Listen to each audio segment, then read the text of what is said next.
सभी श्रोताओं का हार्दिक स्वागत, अभिनंदन। आल्हा उदल के कहानी में मांडवगढ़ की लड़ाई आप सभी के सामने प्रस्तुत की जा रही है। इस वीडियो में पिछले वीडियो के आगे की कहानी हम आपके सामने प्रस्तुत करेंगे। बढ़ते हैं कहानी की तरफ। अब उदल द्वार की ओर चल पड़ा। जोगी बने सब बनाफर द्वार पर प्रतीक्षा कर रहे थे। पूछने पर उदल ने सच सच बतला दिया कि उसने विजया से विवाह का वायदा कर लिया है। इस पर आल्हा और मलखान ने कहा, पहले जिस काम के लिए आए हैं उस पर ध्यान दो। तब सब लोग आगे चले। चलते हुए लोहागढ़ पहुंच गए। द्वारपाल ने जाकर जंबई राजा को सूचना दी और उनके भीतर आने की अनुमति मांगी। जंबई ने उन्हें अंदर बुलवा लिया। अंदर जाकर दरबार की शोभा देखकर वे हैरान रह गए। यहाँ भी उन्होंने बाएं हाथ से प्रणाम किया। करिया राय भी राजा जंबई के साथ बैठे थे। राजा ने जैसे ही बाएं हाथ से सलाम करते देखा तो वह क्रोधित हो गया। उदल ने तुरंत कहा, जिस हाथ से हम माला जपते हैं उससे आपको प्रणाम करेंगे तो योग भंग हो जाएगा। राजा यह सुनकर प्रसन्न हो गया, परंतु दूसरा प्रश्न उसने पहले पहने हुए जड़ाऊ चोलों के विषय में पूछा। मलखान ने उत्तर दिया, पहले हम कन्नौज गए थे। राजा जयचंद हमारा संगीत सुनकर मोहित हो गया तो उसने पांचों के लिए मोती रत्नों से सजाई हुई गुदड़ियां बनवा कर दीं। हमारे हाथों में सोने के कड़े भी पहनाए। राजा ने तीसरा प्रश्न कर दिया, तुम्हारे माथे पर पगड़ी का निशान नजर आ रहा है। उदल ने ही बात बताई, हे महाराज, कन्नौज से हम महोबे में आए हैं। वहाँ हमारे तमाशे से प्रसन्न होकर आल्हा उदल आदि राजकुमारों ने हमें पगड़ी और कलगी इनाम में दी। महीनों हम उन पगड़ियों को पहने रहे, इसीलिए निशान पड़ गए हैं। राजा दलील सुनकर संतुष्ट हो गया और फिर अपना खेल प्रारंभ करने को कहा। जोगियों ने अपने अपने वाद्य यंत्र बजाना शुरू कर दिए। उदल ने कुछ देर बांसुरी बजाई, फिर गीत राग गाए और आखिर मस्त होकर नाचने लगे। सारा दरबार मोहित हो गया। सब कुछ न कुछ भेंट देने लगे। राजा जंबई ने चौकी मंगवाकर उन्हें बिठाया और विस्तृत परिचय पूछा। मलखान ने कहा, हम दौलत के भूखे नहीं हैं, बंगाल के निवासी हैं तथा गोरखपुर में हमारी कुटी है। हम गुरु गोरखनाथ जी के शिष्य हैं। अब गंगा जी में हरिद्वार जाकर डुबकी लगानी है, फिर हिंगलाज भवानी के दर्शन करके जाएंगे। राजा ने सोने का मुकुट देकर विश्राम करने का आग्रह किया।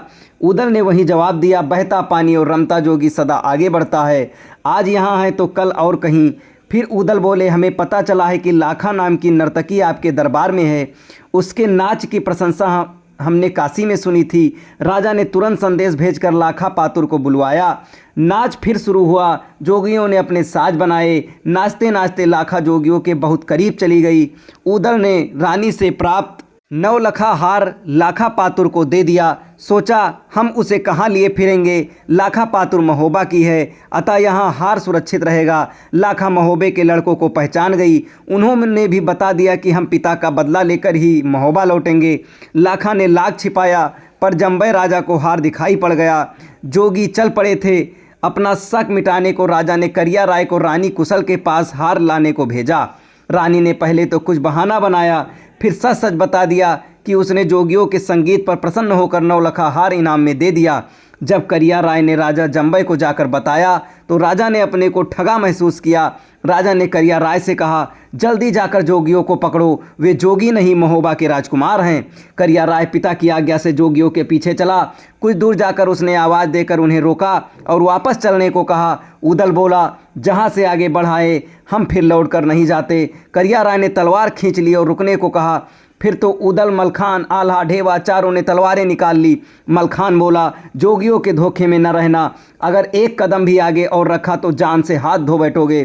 करिया राय वापस चल दिया। उसने आकर जंबई राजा को सारी घटना बता दी और समझा दिया कि ये जोगी नहीं महोबा के राजकुमार हैं। राजा जंबई ने अपने बड़े पुत्र सूरज को बुलवाया और फौजें सजाने के लिए कहा। इधर पांचों जोगी बेशधारी मंचूरी बन पहुंच गए। वहीं रानी दिवला का डेरा था। माता ने सबका स्वागत किया। उन्होंने माता को मांडवगढ़ और लोहागढ़ की सारी घटना घोल कर बता दी। उदल ने नर्मदा नदी की गहराई वाली जगह पता लगाया और बड़े भाई आल्हा को बताया कि ववुरी वन को सेना कैसे पार कर पाएगी। नर्मदा पर मैंने बांस गाड़ कर झंडे लगा दिए, वहाँ से पार करेंगे। आल्हा ने कहा, चंदन नामक बढ़ई को बुलाकर बबूरी वन काटने पर लगाओ। चंदन के साथ 900 बढ़ई और लगे, परंतु ताला सैयद ने अपने सभी लड़कों को भी इस काम में लगा दिया तो 4-5 घंटे में सारा वन साफ हो गया।